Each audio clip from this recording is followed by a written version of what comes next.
se retrouve donc pour une vidéo bilan du mois de mars.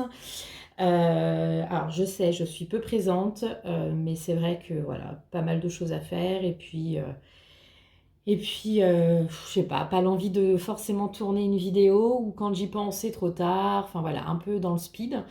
Donc je vais quand même, voilà, là vous faire le bilan de fin mars parce que j'y ai pensé et que voilà. Et surtout, même si je ne tourne pas les bilans, je continue à faire ce budget. Je continue toujours à, à gérer mon argent avec ce budget-là et qui me convient très bien. Donc voilà, ça ne change en rien. Donc, alors, et pour être franche, c'est la deuxième fois que je tourne cette vidéo. Donc, en fait, les choses sont déjà pré-remplies, enfin, sont déjà remplies. Donc, je vais juste vous la retourner parce que je me suis un peu foirée. Donc voilà, c'est les aléas, j'allais dire du direct, pas du tout. Mais en tout cas, c'est les aléas de tourner des vidéos. Voilà, donc il y a eu quelques économies cette semaine, en sachant que donc c'était un mois à 5 semaines, donc un peu long, mais ça c'est bien géré. Donc en gros, restaurant et divers, pas d'économie cette semaine. Par contre, imprévu, 10 euros. Et courses, sur 60 euros, il me reste 20 euros. Voilà, donc cette semaine, une économie de 30 euros. En sachant que, hop, c'est pas là. Que j'ai économisé dans la totalité du mois, j'en suis là à 135 euros. Voilà. Donc, tout ça va partir. Donc, je vais les répartir dans mes différentes enveloppes. Hop là. Donc, je vais déjà mettre le billet de 5 dans le défi 5 euros. Ce qui fait que j'ai économisé 50 euros.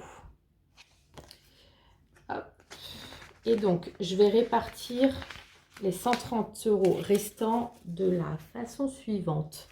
Je vais mettre hop, 20 euros dans le défi alphabet, ce qui fait que j'ai économisé 70 euros.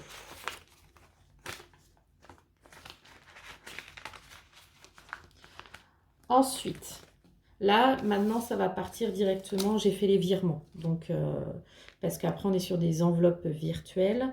Donc, j'ai mis hop, 20 euros dans le défi. Alors, est-ce que je le fais comme ça ou je vous fais directement... Non, je vais vous faire un récap directement entre ce que j'ai mis avec mes économies du mois de mars, entre ce que j'ai pu dépenser durant le mois de mars et surtout avec le remplissage du mois d'avril. Comme ça, au moins, je fais d'une pierre deux coups et que ça va pas vous embrouiller. Donc, défi 5 euros, comme je vous ai dit, 50 euros. Défi alphabet, j'en suis à 70 euros. Ensuite, les impôts.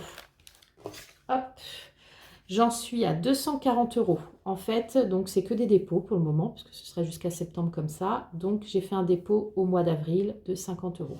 Les virements sont déjà faits. Ensuite, anniversaire. Alors, il y a eu une dépense au mois de mars de 34 euros. Et donc, j'ai fait un dépôt de 50 euros, ce qui fait que je suis à 92 euros.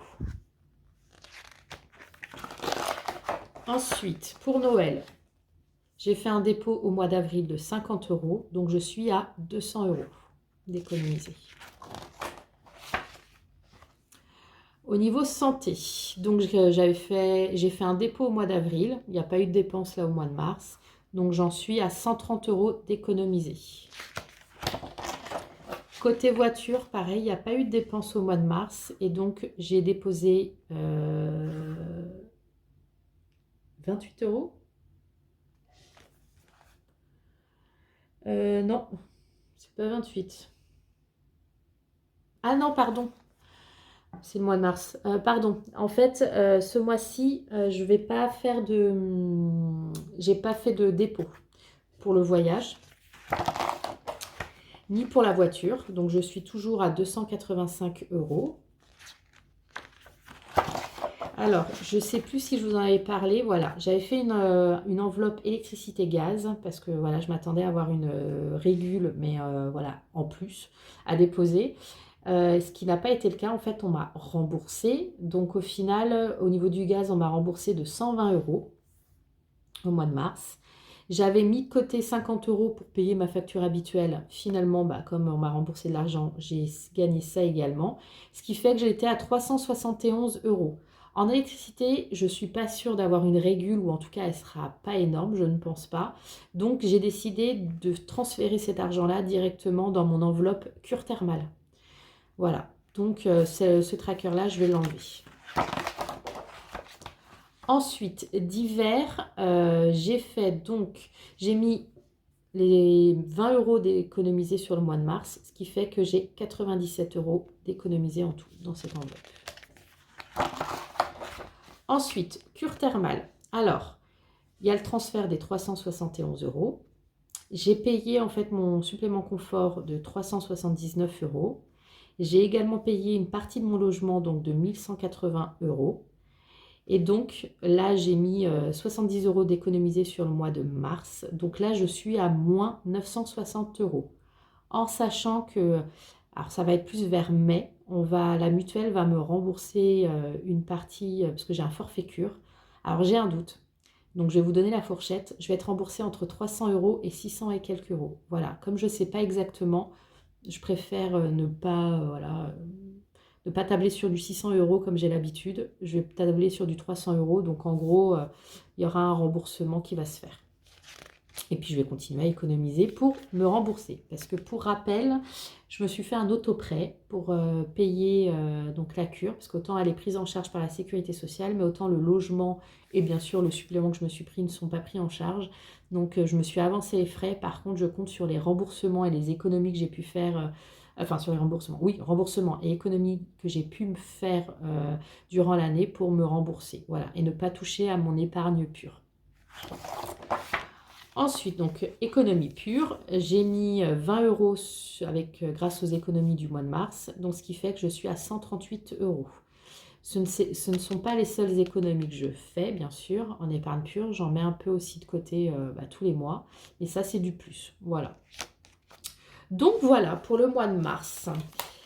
Je vais également donc faire mon remplissage de mes enveloppes hebdomadaires. Alors en sachant que je ne suis pas sûre d'avoir assez de liquide sur moi parce que je n'ai pas retiré d'argent. Donc je vais utiliser que l'argent économisé sur le mois de mars. Mais voilà, je vais aller retirer cette semaine. En sachant que mais ça ne change pas. Je suis toujours à 60 € de courses par mois. Je suis toujours à 10 € d'imprévu, 30 € d'hiver et 30 € de restaurant. Je ne souhaite pas changer parce que pour le moment, ça me convient. Et je ne fais pas en fonction de mon salaire parce que je préfère me dire que je me base sur mon salaire de base. Je ne l'ai pas augmenté, il est de 2000 €. Et tout le surplus, je le mets de côté ou bien sûr, c'est payé pour mes cotisations URSSAF et ainsi de suite. Mais je préfère le mettre de côté au cas où il y a un mois où je ne travaille pas, ou il y a un moment donné, je vais avoir une baisse de salaire, ce qui va être le cas en plus, parce que j'ai 2 clients à l'heure actuelle. J'ai un gros client et un plus petit. Le gros client va me réduire mes heures bientôt, je pense d'ici un mois et demi, grand max, parce que j'étais là pour pallier le temps de recruter quelqu'un et de trouver quelqu'un, ce qui va être le cas. Le recrutement va bientôt se lancer, donc finalement, il va me réduire mes heures. Donc, je vais me retrouver avec de quoi tout juste tirer un salaire. Donc, je profite de cette vidéo. Si parmi votre entourage ou vous-même, vous avez besoin d'une assistante indépendante, donc je travaille à distance, mais je peux faire différentes choses telles que des devis, des factures, des relances factures. Je peux rédiger des courriers, enfin voilà. Donc, vous n'hésitez pas à prendre contact avec moi. Vous avez tous les éléments dans la barre d'infos. Et voilà. Donc maintenant, je vais remplir mon enveloppe. Alors, j'ai pas la monnaie, donc je vais avoir un peu de trop, mais bon, je vais gérer. Alors, courses. Donc normalement, je suis à 60 € comme je vous ai dit, mais j'ai déjà utilisé 30 € parce que j'ai fait des courses hier. Donc, en gros, il me reste 30 €. Ensuite, imprévu, 10 €. Et là, d'hiver et resto, c'est 60 €, mais là, il me reste 70 €, donc je ferai la monnaie. Et les 10 € que j'ai en plus, je les mettrai bien sûr dans mon enveloppe pour la semaine prochaine. Voilà, donc bah, j'espère que la vidéo vous a plu. Comme d'habitude, si elle vous a plu, n'hésitez pas à vous abonner, à liker et à commenter, ça fait toujours plaisir. Dites-moi vous comment ça se passe au niveau de la gestion de votre budget. Donc marquez-moi en commentaire, je suis toujours contente de vous répondre. Et puis bah, on se retrouve dans un mois, voilà, pour le bilan du mois d'avril. Et voilà, donc au mois prochain. Ciao!